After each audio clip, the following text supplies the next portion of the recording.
Hey, Pipe fans, welcome back to Carl Per's MMA. Today, we got top lightweight prospect. He is the 155 Anthony Pettis Fighting Championship champion. He is Mr. Mark Choinski going into battle, defending that strap March 23rd, taking on John Ramirez. What's going on, Mark? How are you doing, my friend? I'm doing good. I just got back from my night practice, so I got probably like two more good hard sessions, and then it's all skill and weight cut from here. So a couple more days, man, and we get to go out there again. You know, obviously, last time out, you won that title. What was it like to be able to get the phone call? This time, you're going out there headlining as well as defending the strap for the first time. Yeah, it feels good. I love to be able to do these ones that are close to home, because there's a lot of people that can come out and support me that maybe aren't able to travel. So they actually, right in the backyard. So it actually it works out perfect. So you train over at Rufus Sport, where some of the greatest legends obviously have trained. Obviously, the Pettis brothers, big names there. Macy Barber was there. Bilal Muhammad was there one time. Gerald Mearshart. We go on and on with this. How did you and Duke link up? Yeah, so I had a buddy who was working at Rufus Sport, and I was just finishing up my collegiate wrestling, and I knew I wanted to get involved in the sport. And I went to a couple different gyms, and I contacted one of my buddies who was working there. I actually wrestled with him in high school, and he's like, "Yeah, man, come on out and check out the gym." So I went there, checked out the gym. I got to meet Duke right away, and me and him hit it off. And right away, the atmosphere, the place, everything they were doing, how class was run, all the athletes that were in there, I knew that was going to be my home. So I jumped right into the deep end and started, training right after. So couldn't have picked a better spot. If someone watches you fight, they really see that wrestling pedigree. You're able to take guys down with ease. I really think it's led to a lot of your success. With having that wrestling background, did that make the MMA transition a little smoother? Yeah, absolutely. Especially in regards to even just jujitsu, just being so experienced on the mat, I was able to transition into that super well. And then being at the place I'm at, Duke is so open minded. He was really helped me be open minded and integrate that style into MMA. So the transition was super easy, super fun, and it just keeps me eager to learn more and more. Obviously the takedowns were always there, the ability to gain positions, to battle for positions on the map. But one thing that I'm seeing every fight, man, that striking is just getting better and better. You're really turning into be a well-rounded, complete mixed martial artist. At what point in the game did you really start thinking, if I'm going to make it to the UFC, if I'm going to really do this, do I need to be as well-rounded as possible? Well, absolutely. And then not only that, right? So UFC is one thing, is, you're fighting with the best people in the world. But I think just the weight class alone is one of the most cutthroat divisions you could be in.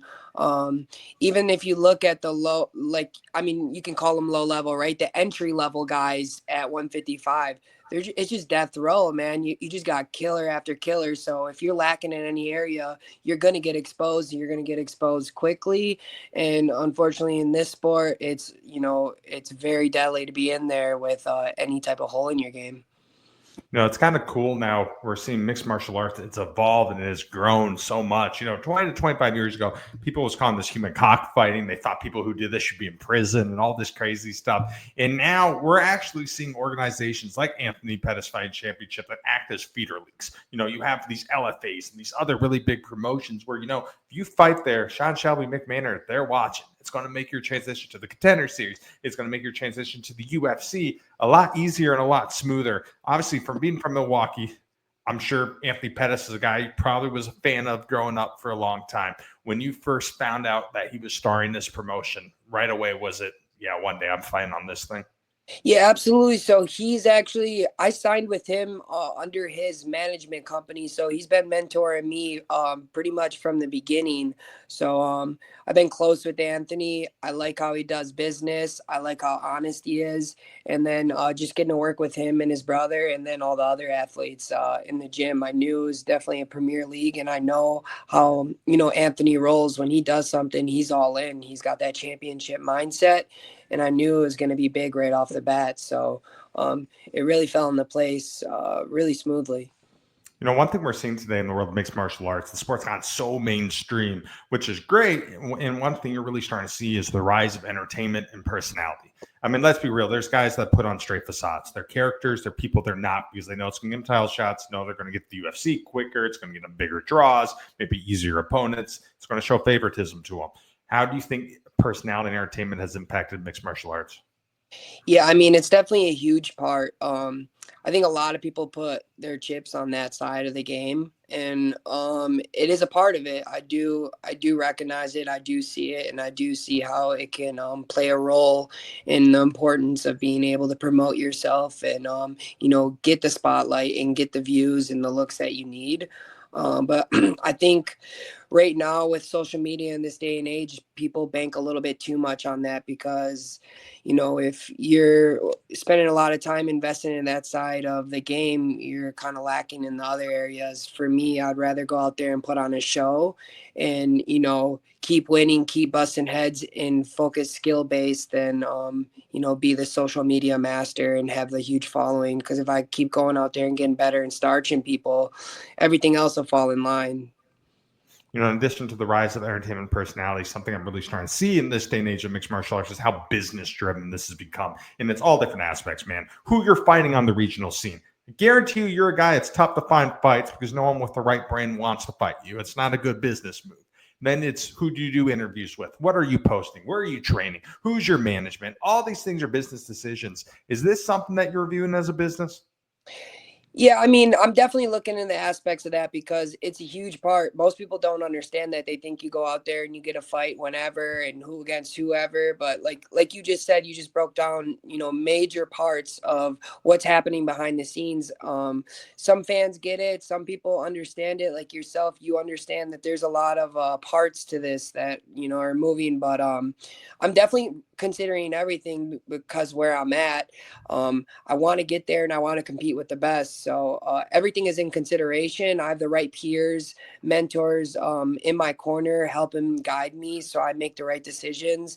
And I don't have to take necessarily the scenic route to get there because, there's people that are sitting on the sidelines that, can be competing at that level, but they don't necessarily have all the pieces that they need. So I believe I have the right people in my corner to help guide me to where I need to go. You know, I think a byproduct of this whole entertainment, personality-driven phenomenon of mixed martial arts is a term we call the casual fan. So these people are usually drunk. You see them at B-dubs. They love to sit in the cheap seats. They love to yell, twist them, the you-know-what. All these obscenities. You hear it probably every single day. Overall, what are our take on the casuals? It's just something, hey, they're good for the sport. We got to put up with the craziness, but in the long run, it's good. Yeah, absolutely. I mean, if you look at any sport, you have them.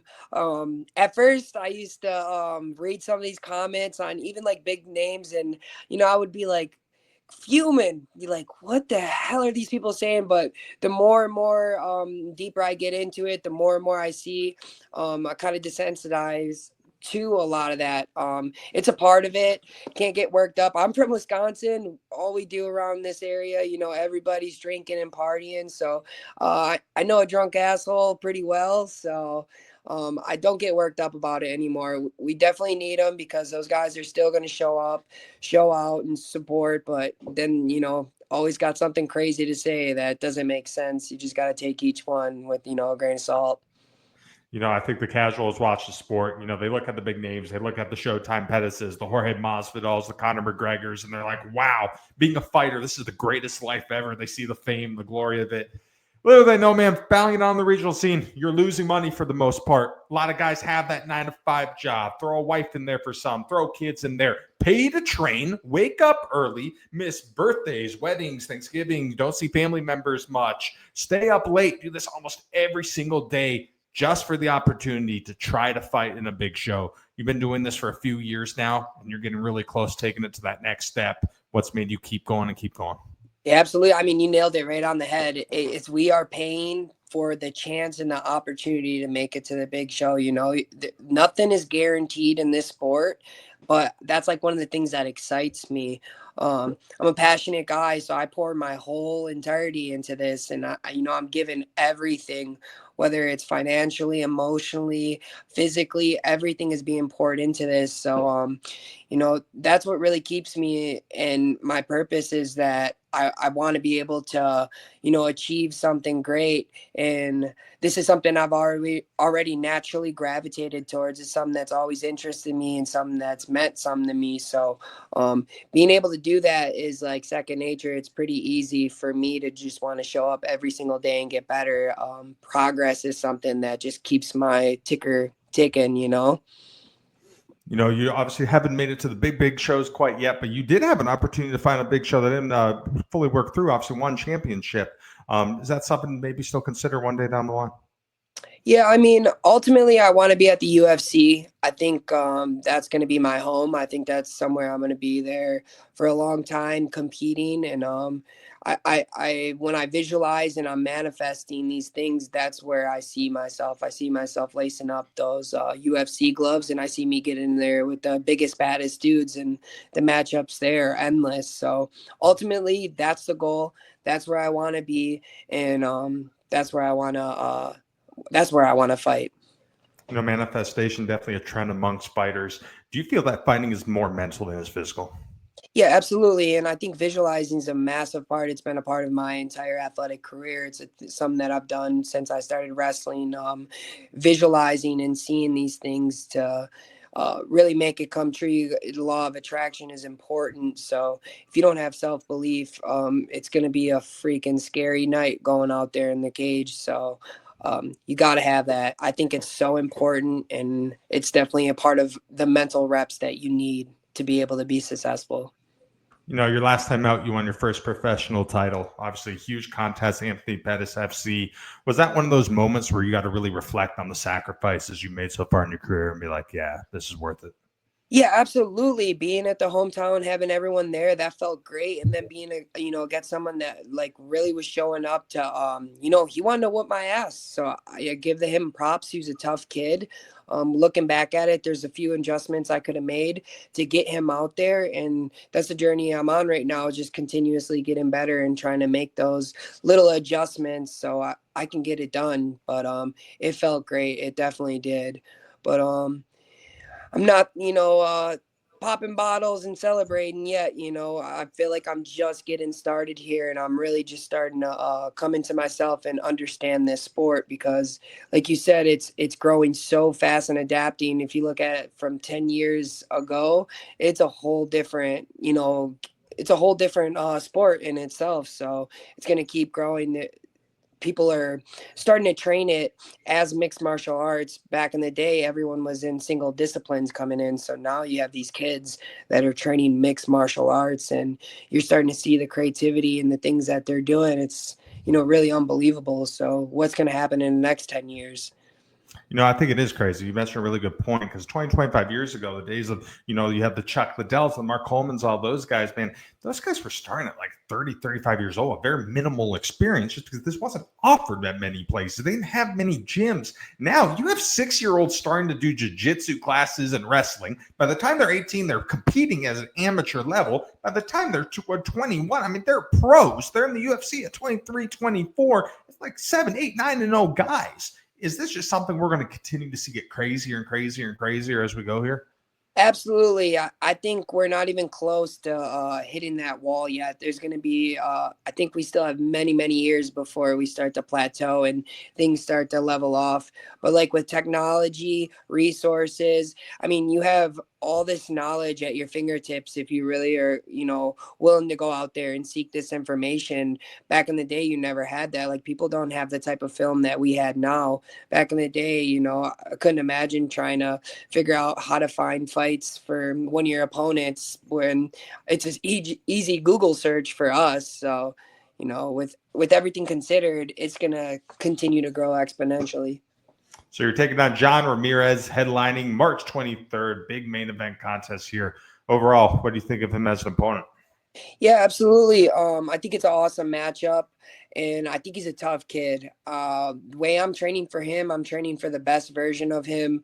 I'm expecting him to come out there and really lay it on the line. So I think it's an awesome matchup. He's coming off of two big wins, and I want to shut him down and I want to put him out. So I've been freaking grinding for this camp, and I know I'm so close. So um, I got to get it done, and I got to take care of business, and that's what I'm in it for. So I'm super excited. This guy with a lot of experience. I think 15 professional contests. You think right now when you're trying to make that charge to the UFC, is a guy like that is who you want to be fighting? Yeah, absolutely. They want to make sure you're going to be able to show up and get it done against someone that's a veteran like that. I think this is a perfect matchup. He's tough. He's wild, and he comes to fight. So I think this is a next step up in my growth as a mixed martial artist, and it's going to challenge me to be better and be sharp. So I think it's perfect. Being able to fight in Milwaukee again, fight in Wisconsin, did that already give you excitement? Oh man, yeah, it gets me going. I love it so much. I'm a very prideful person, and I know where I come from, and I like to stand on that. I know some people, they don't really care about that, but it means the world to me to be able to compete in my city. So I feel like it just gives me an extra gear for when I go out there. Obviously, your focus right now is John Ramirez, but would we be lying if we're not thinking with the win this gets us to the contender this summer? Absolutely. Absolutely. But like you said, there's one person standing in front of me right now, and I need to take care of that. So I'm not overlooking this guy by any means. I know he's a threat to me. So I'm going to have to go out there and, shut that down. What would it mean for you to make it to the UFC? I mean the world. Getting there is one thing, but on my goal list right now, it's get my first win in the UFC. It's not just about participating. I want to dominate. I don't want to go in there and just show up. So I'm training as I am a UFC fighter right now. That's how I operate my day-to-day life. Everything is based around me being is efficient and just the best version of myself. I'm a professional athlete, and that's how I operate, and that's how I'm investing every single ounce of me into that. So that's how I live my life right now. For you, what does it mean to call yourself a martial artist? I mean, it really is amazing.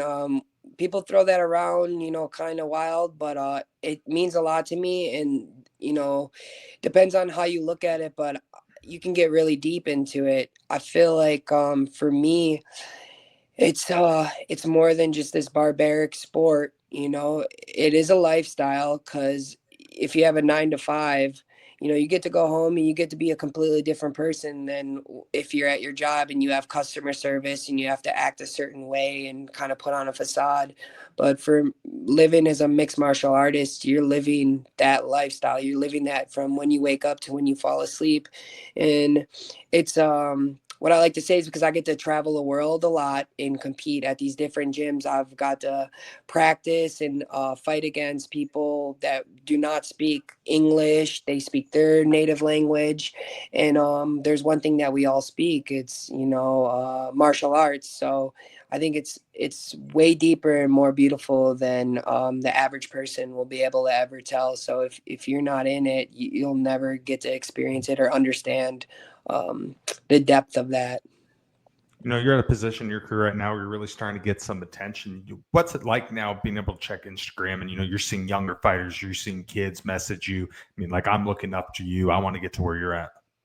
Yeah, absolutely. I want to continue to be a role model. I want to continue to inspire people, because, some people know my story, and some people don't. And eventually it will be out there. But I want to continue to inspire the youth, and just honestly anybody, and letting them know that you can get it done, you can do it. And um, some people allow fear and all these hurdles and setbacks to kind of plateau them, or, limit their abilities. But um, it's a person that has the courage to continue to go out there with the fear and the challenges and the failures. So it means a lot. I want to continue to be a role model. So it forces me to be a better person, and that's how I live my life. Though I constantly strive for progress in every aspect of who I am. That's really what wakes me up in the morning. be a better man. Do you think some of the values instilled in martial arts, has that helped you progress in life and become a better person, help you evolve? Absolutely. Absolutely. And anything I'm doing, I constantly challenge myself to do the right thing and be a better guy. But again, I got to contribute a lot of it to my peers around me. I've been so blessed with people that have been in my life to, teach me and give me the discipline and, pour their time and effort into me. And that's a reflection of them. So I've been very blessed in that sense to be able to get those values instilled into me. It's kind of crazy when you look at your career. You've only been doing this professionally for about 2.5 years. In that time, I mean, you've fought in some great promotions. Obviously, the Anthony Pettis. You fought in the LFA. You're probably very, very close to getting signed to the UFC or going to the Dana White Contender Series. Is it crazy how fast it's going? Yeah, I mean, when you look at it that way, it's like, man, that kind of happened overnight. But when I look back at it, I mean, I see this as it's been my entire life coming. I've been doing this for a long time. I've been competing at a high level for a long time. And if you even just look at my credentials for wrestling, I've been competing in that realm. I mean, I have, hundreds and hundreds and hundreds of matches and hundreds of hours of preparation. Might even say thousands and thousands of hours of preparation when it goes to that. So I try not to look at those numbers as, oh, this is all I have invested into it. I really look at it as it's been my whole life. This time has been coming. So I've been locked into this forever. This is really what keeps me going. For you, was there any moment or any point where you really thought of yourself, this mixed martial arts thing, this is a realistic possibility for me to do something very special? Yeah, I remember even as a child, I would dream about this as I was walking to school, even in fifth and sixth grade. It's something that I've always wanted, but it's taken some time to get there, right? Because life had other things planned for me. But like I said, I've always naturally gravitated towards this, and I always knew that it was going to happen. I just never knew how it was going to happen, if I was ever going to be able to get the resources to make it happen. And fortunately for me, the right pieces fell into place, and I was ready for the opportunity when it came, and I was able to go all in. There's that saying, you burn the boats, right? So it's like, I burn the boats. I'm here to stay, and I know I'm doing this, and I know this is what I want. There's no doubt in my mind that this is what I want. So, in addition to fighting, I'm sure you follow the sport, fan of the sport. So, I want to do some picks with you right now. Some big UFC fights coming up. Let's test your knowledge here a little bit, or your prediction skills. So, we got Sean Brady and Leon Edwards. Where are we leaning towards on this one? Yeah, first off, I just want to state I hate making picks. I hate picking sides because mixed martial arts is so freaking crazy. I almost never pick one or the other. I do usually have favorites. But this is a good matchup. I think Sean's going to be able to get it done. I think Leon's, extremely tough person in the division, and he's shown that. I wouldn't be surprised if he won as well. I'm sure he wants to get back in that winning column after what Bilal did to him. But I'm going to lean towards Sean. I think he's younger. I think he's hungrier. And I think he's going to be able to put that pace on Leon. And I think he's going to get it done. Michael Chandler or Patty Pimblett? Yeah, this is an odd one, man. Someone just asked me this yesterday. And my friend, he was really leaning towards Michael Chandler, and I like Michael Chandler. I know people hate on him, but there's one thing that he's going to do is he's going to freaking lay it out there. So I really like Chandler, but I'm kind of 50-50 with that one. I wouldn't be surprised at either one.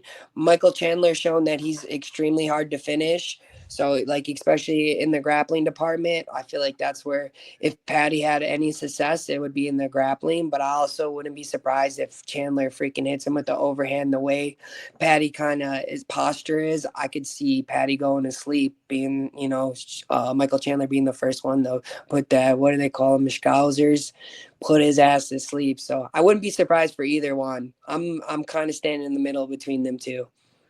Bilal Muhammad or Jack Della? I got my boy Bilal all the way. I'll bet the house. I don't bet. I'll just start with that. I don't gamble, But if I were to gamble, I put the house on Bilal. He's the man. I get to see how he operates. I follow him. I've been following Bilal for a really long time. I like his values. I like what he stands for, and I do believe he's one of the hardest working guys out there. So I'm betting on Bilal all day long. All right, last one. I think it's the toughest one here. Diego Lopez or Alex Volkanovski? Oh man, this is a tough one, but I'm a massive, massive, massive fan of Alex. I really want Volkanovski, and that's a complete bias opinion there. I really want Volkanovski to get it done. I've been following him since he got in the UFC, and he's inspired me. And I'm trying to study that man as well. So I hope Volk gets it done, but that's a tough, tough guy to be out there in front of. But Volkanovski, man, he's not scared of anybody, and he showed it. You know, you just mentioned that obviously you've been fortunate enough to surround yourself with main eventers like this, Bilal Muhammad. You've been around Showtime Pettis, his brother, other guys who have fought on some of the biggest shows. Obviously, when you train with them, you can brushing up your skills. But do you also feel you get the value of seeing how these guys conduct themselves, their understanding of the business, the way they approach things? Do you think that's even more important? I think it's a massive part of it. You got to see how a champion operates, how he moves. It's a huge part of it. Going out there and performing is just a small aspect of what's happening. You think about it in a championship fight, that's only 25 minutes, but the amount of time and effort put into that is hours and hours and days and weeks and years of preparation. So when I got to see the inside, it really opened my mind of how I got to operate. And that's kind of like I said, I had to burn the ships and be completely involved in just this. I knew if I was going to be a fighter, I got to be a fighter. I can't be working part-time or really messing around or being involved with other people that aren't living this lifestyle. I only want to be involved in this. So I'm trying to walk like a champ, talk like a champ, and live like a champ. You know, when you look at the guys in the UFC in that lightweight division, are you viewing them as future opponents? Absolutely, every single one of them. Every single one of them. Every weekend when those fights come on, I'm looking at all of them. I'm looking at the 45ers too. What if they come up? What if a short notice fight? You know, I'm looking at all the possibilities, and I'm strategizing on how I would beat these guys and what I would need to do to get them out of there. So I'm watching like a freaking hawk, man, and I'm foaming at the mouth. All right, brother. Last question for you, my friend. In a perfect world, what is the outcome when you take on John Ramirez March 23rd to defend your title at Anthony Pettis FC 16? Absolutely. With my fans being there, I'll like maybe a little bit back and forth, but I want to starch this boy. I want to put him, lay him flat and put him out. So, and that's what I'm looking to do. So he knows I'm coming. I know he's coming. So we're going to expect some fireworks. Well, Mark, man, thank you so much for your time tonight. Super excited. I love watching you compete. I'm really excited for this fight. I think it's a great opportunity for you to go up there, get a title defense, maybe book your ticket to the next level. I appreciate that, man. Thank you for your time. Absolutely. That's going to be it for it. Yeah, that's going to be it for us tonight. I can't even talk. I'm Carl Cruz. He is Mark Choinski. You watch him. He's taking on John Ramirez, March 23rd, defending that title, Anthony Pettis, FC 16. Take it easy, fight fans.